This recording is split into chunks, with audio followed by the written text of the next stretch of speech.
Welcome back to Gibbo MMA, and it is the day after UFC 318. And yeah, I've had time to digest the events that has happened. Dustin Poirier is now officially retired, Max Holloway and still BMF champ. Yeah, and first I want to start off by saying, mad respect to all of the fighters this weekend. For getting in there, putting their life, their health on the line, and yeah, just for our entertainment. So obviously you get compensated and paid for doing it, but yeah, I think want to start off um, by thanking the fighters for putting up the entertainment on show for us. It was a really good card, and heading into this, it wasn't screaming pay-per-view buys or like a stacked card, but was saying the matchups of the fights will be really entertaining, even though there's not huge name value or things at stake. I just thought the matchups leading into this were going to be super exciting, and yeah, definitely delivered. There were a lot of fights, a lot of submissions, a lot of fights that ended in submissions or finishes, and yeah, like wasn't disappointed at all. So yeah, again, hats off to the fighters. Great event, and yeah, well done to Dustin. Didn't get the win, but he got a. I've never seen such a great send off in the UFC like that. I can't think back to who got such a full fight week leading up and all the praise and all that the after the fight in the octagon getting that video and people stuck around as well. Even where I was watching it, people stuck around to watch the post-fight speech on the mic. Daniel Cormier did really well, and yeah, it was just it was real, like, not sad, but like not sad it's over, but glad it happened. And Dustin has been a staple for that division, in the lightweight division. He's fought like some of the toughest guys. Like as I was saying in the preview, he's just fought so many Hall of Famers. Like there's not many people who have fought that many stacked opponents. So firstly, just have a sip of the coffee. Love coffee, man. Like I'd probably, if I had to choose from giving up my left nut or giving up coffee, I'd probably give up my left nut. Like shit's good. But all right, bonuses. So in the preview, I was trying to predict who would get the bonuses. I had Holloway and Poirier to get fight of the night. How the fuck did that not get fight of the night? God damn it. Vittori versus Allen got fight of the night for this card. Like that was an absolute war. They were just going back and forth, but no one got dropped in the fight. And Max Holloway was saying like, how didn't we get fight of the night? Like Dana fucking screwed us over, and like him and Dustin backstage were like, yeah, what the heck? Like they Dustin gets dropped in the first round, and then they drop each other in the second round. So I felt a bit unlucky. And then for the performances of the night, I had Dan Ige and Atiba Gadier. They actually ended up giving 3 performances of the night. So they went to Atiba Gadier, which I got. He got that first round knockout. Yeah, I thought that was inevitable and you would get a bonus for that. So I got that right. But went to Islam Dulatov for his knockout performance. And then Carly, the first fight of the night, which was the women's, Carly Judas did a nice knee to the liver and got a performance of the night. So we at least got one right. I mean, fight of the night was pretty tough. You had Vittoria, which was fun, Kevin Holland, D-Rod, and then obviously Max and Poirier. So felt a little bit hard done by there, but we at least got one. So, but yeah, let's got some other things to get into other than the fights. There was plenty on. We had boxing, PFL, some rugby here in Australia. But yeah, first of all, let's review the main event. So coming into this, I had Dustin winning by decision or round 4 TKO. Max gets a decision win. He had 49-46 across 2.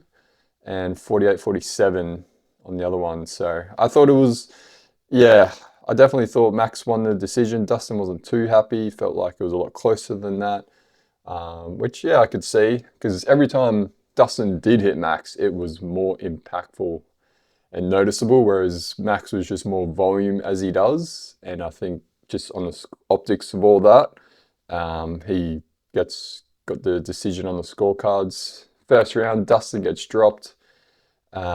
He seems to always get rocked or dropped in first rounds, a lot of fights. Like you think back to Conor McGregor, their second and third fight, he always kind of gets rocked in the first round.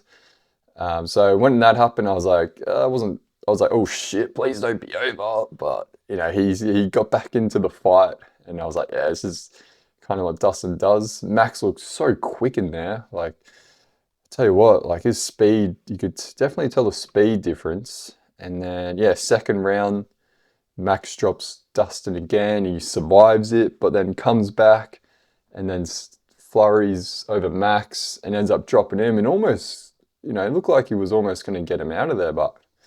And Max did say, like, I was pretty gone, man. So, and then I think that's when, yeah, Dustin jumped the gilly.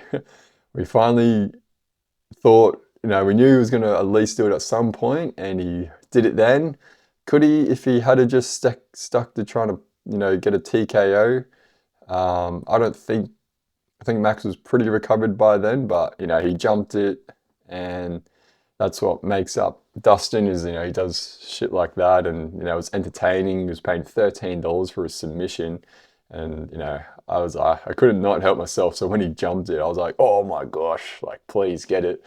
It was too slippery though. Once you get into that second round, guillotines are very hard to get because they're all just slippery. So yeah, obviously Max gets out of it, and then from rounds 3, 4, and 5, it was very much just heavy boxing, and just who could score more shots. I will say Max implemented a lot more kicks, so it was good to see from their second fight. You could tell they had more tools in their game in this fight, and Max had that deadly spinning back kick to the body, which was piecing Dustin up, which bothered him, and yeah, definitely kept Dustin at bay, because every time Dustin did get closer and he really turned it on, he was piecing Max up. So I think, yeah, the kicks and that spinning back kick of Max is really good. And I noticed he always does it kind of towards the ends of the rounds, because you end up in a vulnerable position doing the spinning back kick like he does to the body. And he kind of, like when he did it to Gagey, he threw it at the end of the round. When he was doing it to Dustin, it was always sort of towards the end of the round. That way, if something happened and he got someone capitalized when he'd be out of position throwing it, it'd be towards the end of the round. So at least, you know, he could get saved by the bell or something. Which is really smart, So, yeah, Dustin, you know, I thought he could have got him out of there. And he was saying, like, yeah, I felt in the post-press, he was saying, Dustin, yeah, I probably should have just let it go more, just kept blitzing him. Because when he was landing, you could definitely see the difference in power and impact of the punches. Because every time Max was landing, like, you'd see, but it wasn't like too, like from the rounds 3, 4, 5, like, the power slowly went away and Dustin wasn't too phased, but the bodywork by Max definitely, and mixing it up a lot more with his kicks, definitely got him over the line on that judge's scorecard. So, yeah, Max very impressive coming off that knockout loss to Poirier. That was a lot of questions heading into this, and he did get dropped. You could see, like, his chin was, like, not struggling, but you could see if that was a featherweight fight against any other featherweight, he's not getting dropped. So, yeah, these lightweights definitely, you could see the power difference. And like Dustin wasn't landing huge clean shots like Poirier was, how Poirier knocked out Max. And Dustin was, you know, you could really see the difference in strikes landed from the lightweights compared to when he just got flatlined. So yeah, if he's getting super, like, isolated and clean shots landed in that lightweight, he's definitely getting dropped, like what happened. So yeah, he looked great though, but yeah, he did definitely fade halfway through the second round once he got dropped, because I think he might have emptied it a bit trying to finish Dustin. But other than that, very impressive bounce back win. Really happy for Max. Hats off to him. Like, even he was saying all week, "Boo me, this is Dustin's hometown. Like, you should be booing me, because if this was in Hawaii, like, you, like, whoever I'm fighting is getting booed." So yeah, all class from Max. He quickly got on the mic, called out to Poirier, and then said, "This isn't my moment. This is Dustin." So mad respect for that. He definitely knows how to read the room, and Dustin got his moment. But yeah, um, who would I like to see Max fight next? Probably, I think Charles Oliveira. He's fought him before. Um, there's history there, and I think as far as like fight years and mileage, I think that's a good matchup. Um, yeah, I don't want to see him fight Poirier next. I think that's going to go the same way, especially when Poirier is not cutting weight, and he can possess even more power by not cutting that weight. So yeah, Max versus Oliveira would be good, but Dustin, he's retired, but with fighting, I mean, you can be 60 years old, you can be Mike Tyson, and you can go back out there and fight. That's what's different about fighting is, you're never actually really retired, because you can fight anywhere, anytime, any place. A fight can break out anywhere. But as far as sanctioned professionally fighting, I don't think we'll see him back in the MMA. Um, The only thing I could see is just like an influencer boxing type thing, where he gets in there and does like an 8 round boxing fight with an influencer. Easy money for him. I think we might see that. I don't think we'll see, any more professional MMA fights. He doesn't need to be doing that anymore, putting his body through that. But if he wants to get a bag, doing one of those influencer boxing things and just fighting, someone else with a high profile, or another UFC retired fighter, high profile, and just do a 8 round or 6 round boxing match, get a good payday, try and stay healthy doing that. But yeah, I could see him doing that. But other than that, I think, there's no way you would fight again after getting that send off. I think you know, you've also got to put respect to the UFC for doing that all for Dustin. And yeah, you don't want to like go through all that and go, "Oh, I'm coming out of retirement." It was like, what was the point of all that?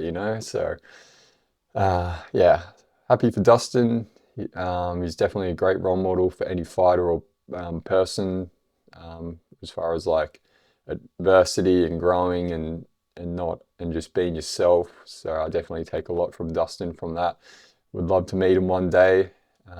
Maybe, have a sit down and talk through his career, those kind of fights, how he grew, and as far as like on a day to day, as of what it's like. I can't imagine what it's like for Dustin or any fighter. Like, that's your living, is fighting. Like, you get in there for one night, and that's technically where the check gets cash. But the day to day, like the training, the diet, all day thinking about, this person you're fighting, like that's literally how you make a living. And I think it's just, there's not many people that can do it, which is why I always have the much respect for these people that get in there. And definitely try not to be real negative and like, "Oh, you should have done this," and because like, I'm not doing it.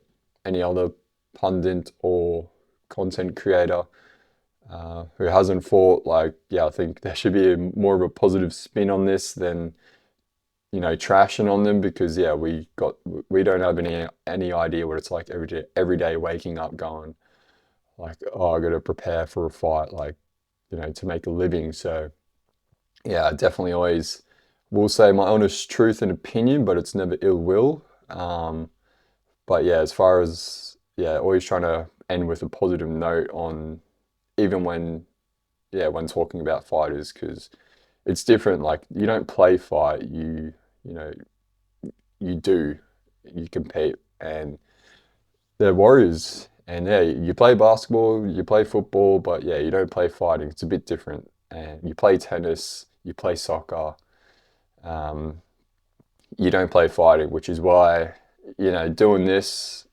and, making content around MMA, I do feel like there should be a bit more respect when you're talking about. Obviously, you can have your moments to be critical and have your take on things, but always try and show no ill will or toxic negativity towards these athletes for sure. So, all right, so that was the main event. We move on to the co-main.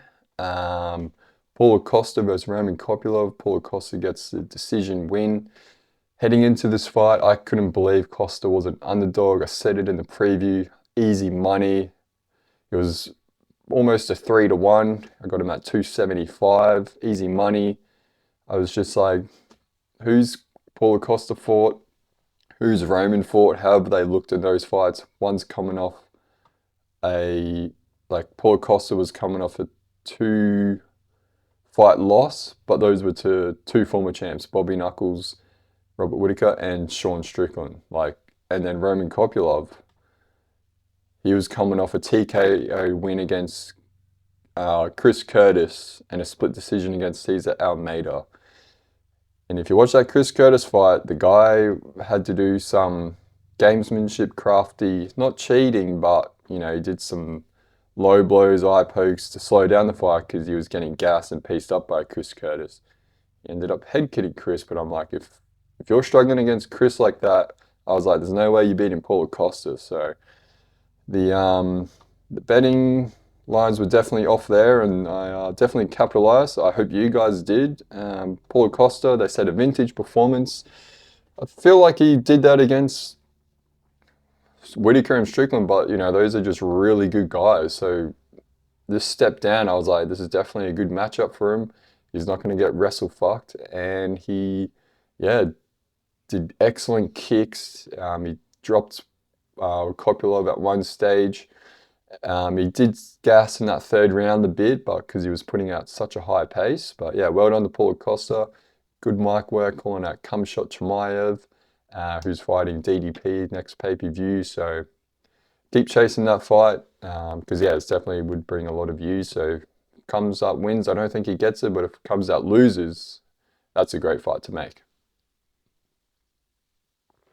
All right, so yeah, I don't think I need to go much else other than, yeah, Roman, I think, what's he ranked? He was ranked 14th, so yeah, I think we know where Paulo Costa ranked 13, but we're just looking at the middleweight rankings. Costa 13, Roman 14. Costa just because of inactivity, but he's had back-to-back losses to top 5 ranked guys. So I think with Roman Kopylov, I see him just being a ranked, I don't think he's going to reach the top 10 in the middleweight division. I think he's going to be stuck around that 13th, 14th, 15th, or just outside the rankings. I feel like that's his ceiling, respectfully speaking. I'm just not seeing, with all these other middleweights, I don't see him getting past. Marvin Vettori's ranked 10. I think he could beat him, but yeah, I don't see him getting past anyone really else in that top 10. Maybe Roman Dolidze. I think he would.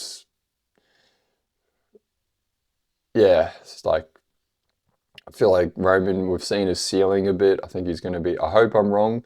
I hope he goes on to be a world champion, of course. But as far as my honest opinion on Roman and what I've seen, I think we'll just see him float around 13, 14, 15.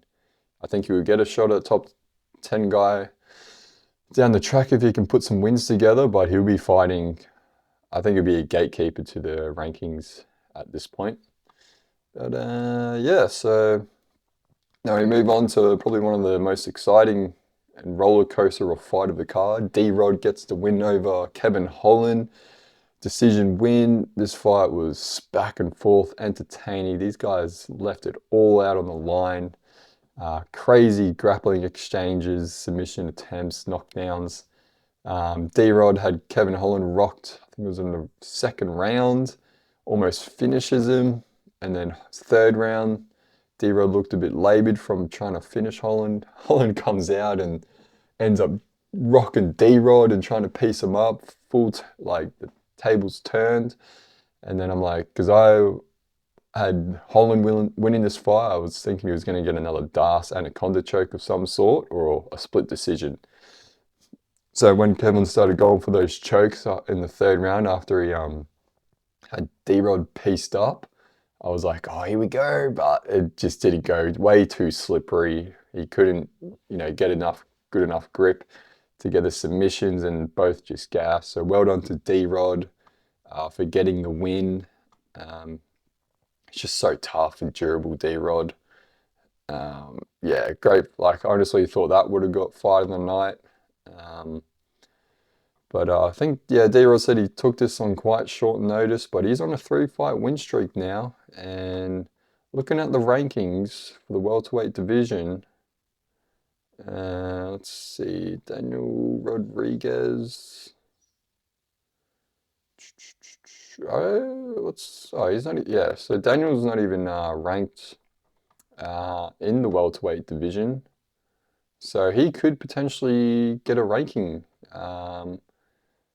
D-Rod, he could take off Michael Venom Page. He's ranked 15 because Holland was 13th in this fight. So he could probably, because Page is fighting at middleweight, his next matchup. So I think D-Rod could definitely take that number 15 ranking spot after that win.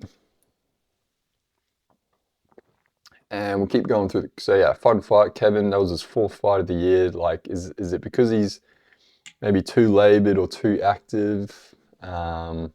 Just needs to take a rest. Hindsight, you'd say probably, but I don't know. He looked pretty good in there. I just think D-Rod was just a tough matchup. It's a tough dude to get out of there. And yeah, Holland looked good, but like D-Rod, he's a pretty tall guy too. He's 6'1", so Holland's been usually versing a shorter guy at welterweight, whereas D-Rod, yeah, he's a pretty big, tall welterweight. And I don't know, I think Holland just, what he's been doing has been successful for him, just hadn't worked this time. Definitely was a tough matchup for him. And I think he should just, yeah, keep being active, keep getting that money. And yeah, I don't think his schedule's making it too hard to win. Maybe as far as like tactics and game planning, maybe coming into this, they didn't have enough game planning to get D-Rod out of there, but I don't think so. I just think the better man ended up getting the decision. So, okay, we move on to one of the more underwhelming fights. There were some moments, but Dan Ige versus Patricio Pitbull. Pitbull gets the decision win. Firstly, well done to him, 38 years old. Bouncing back after that tough loss to Yair. So well done to Pitbull. I just think he just put on a veteran performance against Ige, engaged him more in the grappling, and he ended up rocking Ige at one point, almost finished him. So that was surprising. I thought Ige was going to just connect him, get him out of there. Ige ended up getting a good knee and rocked him a bit, but Pitbull just used the offensive wrestling to get that decision win. So nothing too crazy. Like, Ige had good takedown defense, was really impressive, but there were times where he did end up on his back. So yeah, not too much to, like, Pitbull, will he get a ranking from this? I mean, probably. Ige, he's the ranked 11 guy, so people could possibly take Calvin Kattar's ranking or Bryce Mitchell um, at the featherweight. But yeah, who would I want? Like Pitbull, who should he fight next? Honestly, maybe give him like a Steve Garcia or something, who's just newly ranked, or a Yusuf Salal. I'm not I'm not too phased, but yeah. We move on to the biggest underdog on the card versus the biggest favorite, Michael Johnson versus Daniel Zellhuber. And if you watched the preview, I told you guys, I'm backing Michael Johnson. I just think this is way too big of a gap in the betting lines. Johnson, he's on a 2-fight win streak. He's crafty. He's a veteran. Zellhuber's coming. He's been out for a year, coming off that loss at UFC Nudgy. It was fight of the night, but I just think he's just not on that level yet, and he's been pushed too early. I think he needed to go versus someone still more of a prospect like him and get a win. But I put him against Michael Johnson, and he gets the decision win. He did knock down Zellhuber at one stage, but he was paying like $6. He was like a 6-1 underdog, and yeah, thanks again. Like when I see matchups, I always just give like a first thought who I think will win. What are the vibes? Very much of a vibe, and the vibe was like, and where the value is, and that was with Johnson. It's like if that's that big of a gap, and there's all these questions around Zellhuber, and we know what we're going to get with Johnson, I'm back in the underdog, and that's what I did. I hope you guys did, because yeah, easy money again. Michael Johnson gets the win. So Huber looked good in there, but I just think he needs to go back fighting people that are on the rise like him instead of like a gatekeeper or like a veteran, because these vets, they can beat these guys, and that's what we saw. So well done to Michael Johnson, because like he's beaten Dustin Poirier, he's versus Khabib Nurmagomedov, like he's Michael Johnson. Let's quickly run through who Michael Johnson has versed in his career. Like yes, he's 24 and 19, and he's 39 years old. Like, and Zellhuber's like 27. But like, let's see. If we go like Michael Johnson's been in the UFC since 2010, 15 years. So he's been in the UFC for 15 years, and he was 8-4 coming into the UFC. So like even from his early career, he's had losses and stuff, but lightweight division's a tough division to be in. Like he's been in Tony Ferguson. He's fought and beaten Tony Ferguson. He's fought and beaten Edson Barboza. Lost to Beneil Dariush, Nate Diaz. He's beaten Dustin Poirier. Lost to Khabib Nurmagomedov, Justin Gaethje, Darren Elkins, like Josh Emmett. He beat Andre and Artem. Clay Guida, Thiago Moses, like it just keeps going. Like Aussie Jamie Malaki, Diego Ferreira, like he's fought like so many stacked opponents. So I think he was licking his lips at this matchup and being the underdog. So well done to Michael Johnson. And so that's the main card. Obviously, this was more of like a, in the know sort of UFC event. Wasn't like your casual, like, oh, Conor McGregor's fighting. This is like people who really follow the sport, I think, who are a fan of Dustin and Max, and just kind of wanted to see that retirement fight. I don't think it would have done a huge amount of pay-per-view buys, but as far as like entertainment wise, like you can get bigger names on and have a small stack card, but sometimes it's not even as entertaining. Like this card was really entertaining because of the matchups.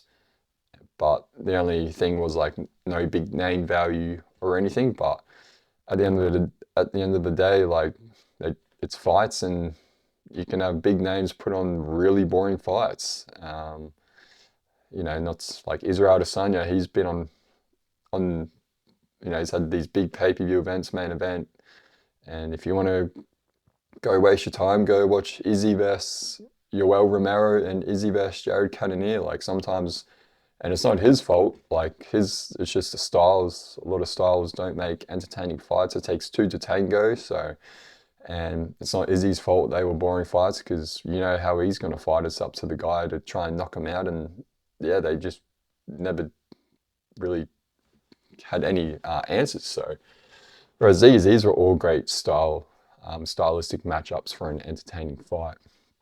Run through the prelims quickly.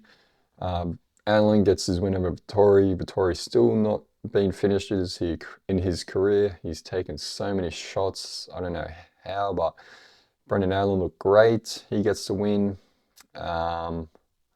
Nikolai gets the split decision over Prado. That was a fun fight. Good grappling exchanges. Atiba Gaudier, really excited to see how this guy climbs the middleweight rankings. He destroys Robert Valentin. Real measured as well, like he had him hurt but didn't rush. Real measured, so yeah, Atiba, he's one to watch from Cameroon. And then Islam Dulatov gets the first round knockout over Adam Fugit. He looked great, real long, bladey. So yeah, he's one to watch out in the welterweight division.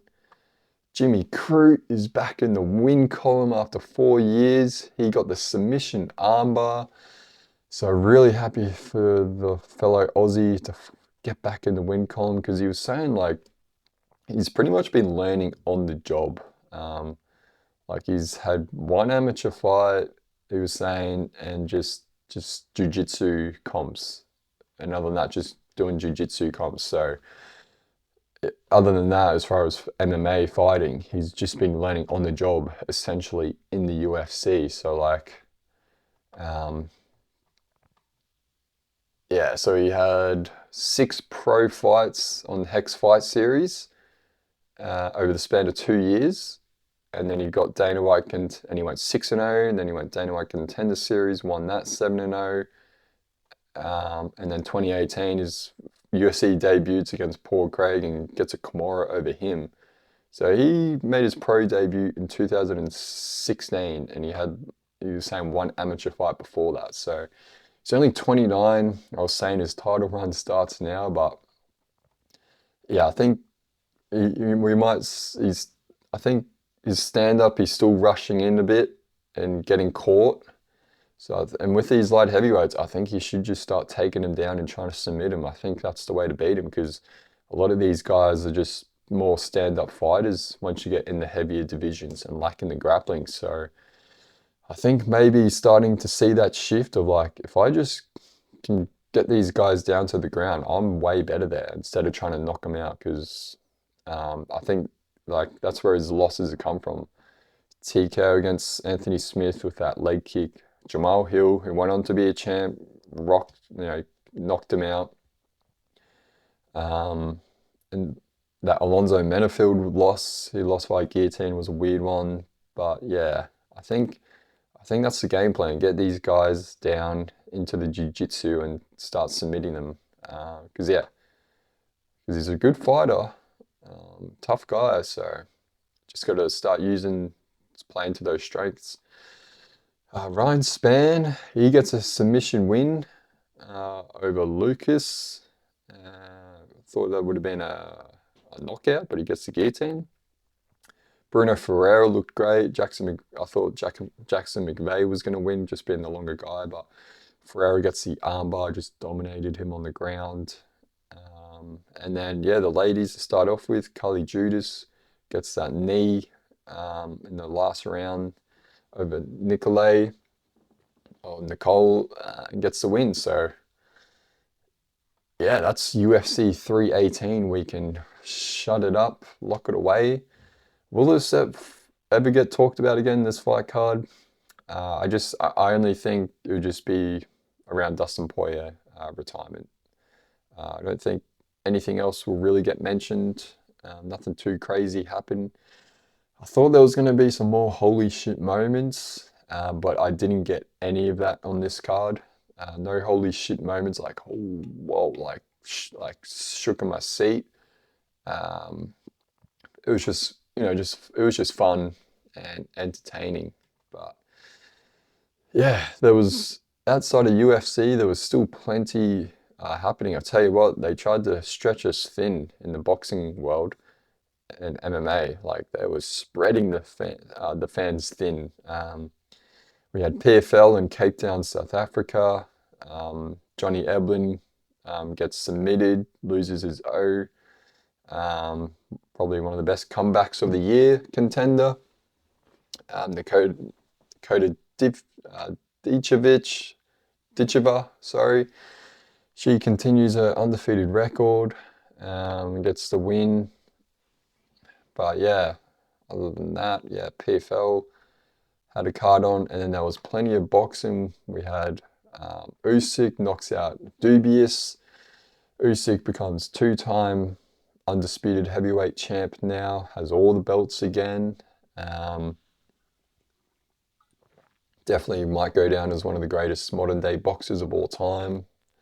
I think he's the father of British boxing. Like he's beat AJ twice, Fury twice, and now Dubious twice. So all British boxers. He is the father of British boxing, the Ukrainian.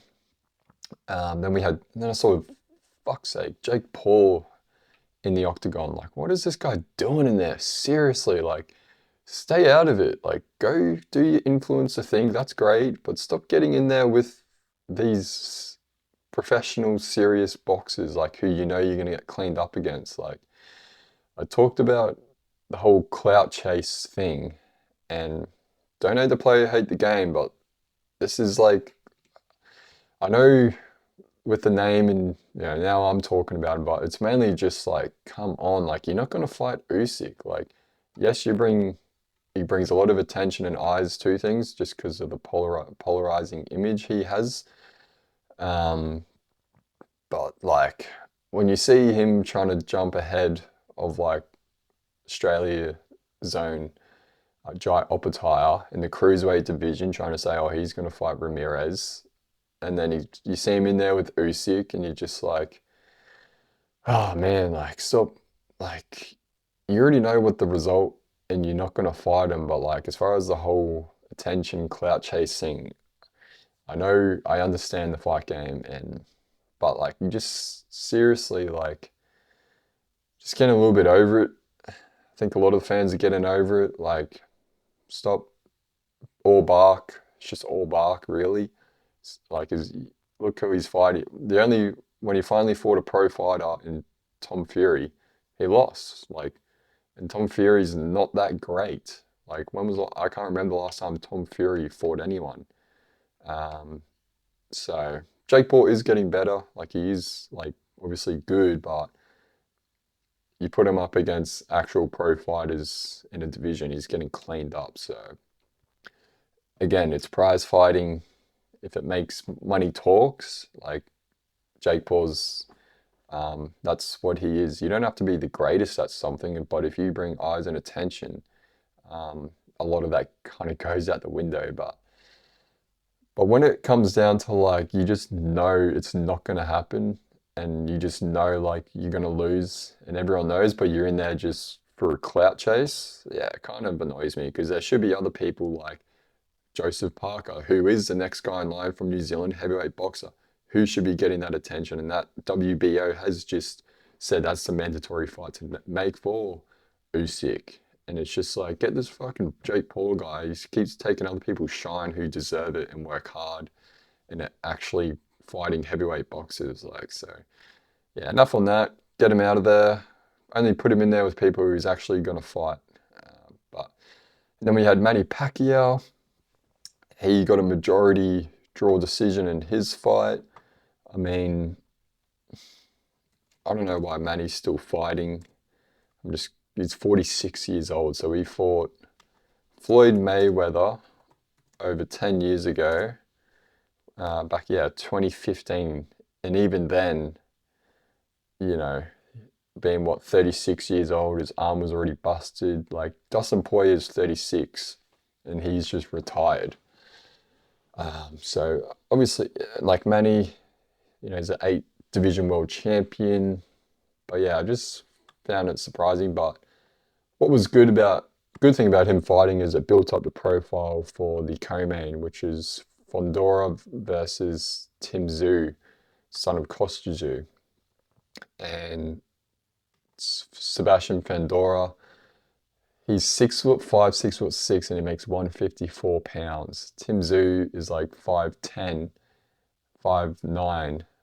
So yeah, so Fandora gets the TKO round 7. Tszyu didn't leave his stool to go back into the round 8 or something. Because yeah, they fought previously and Tszyu got a cut on like the top of his hairline and just had blood rushing down. And that was a really good fight, but it's a bit hard when you can't see. But this fight, Fandora just really tough, and Tszyu was just saying like it's just too tall. It's just way too hard of a matchup to combat a guy who's 6'5" versus people like 8, 6 inches shorter than him. So he used the length well. He's really tough. Like Tszyu was landing shots on him, but he just took him. So it's really cool to see a guy like Fandora, a real tall guy of that body type. It's always an interesting matchup to see how it goes. So, but yeah, plenty of boxing went on. And then Saturday night we had the Wallabies versus British and Irish Lions. So it's rugby union. So essentially every 12 years, the British and Irish Lions tour down under and versus Wallabies. The British and Irish Lions are pretty much made up of Wales, England, Scotland, and Ireland. So essentially the 3 British teams and Ireland. They make up a team and tour every 4 years against South Africa, New Zealand, and Australia. So it ends up being every 12 years for the other nations. So last time they were in Australia was 2013. They toured and beat us. So now it's 2025. This game was in Brisbane. They beat us. They've never lost in Brisbane. So it was a good game. So they play 3 games and they're playing in Melbourne this weekend. But yeah, huge rugby fan. And again, I always say rugby and rugby league, 2 different codes. Best base for MMA. I think any rugby player who goes into MMA would have a lot of success.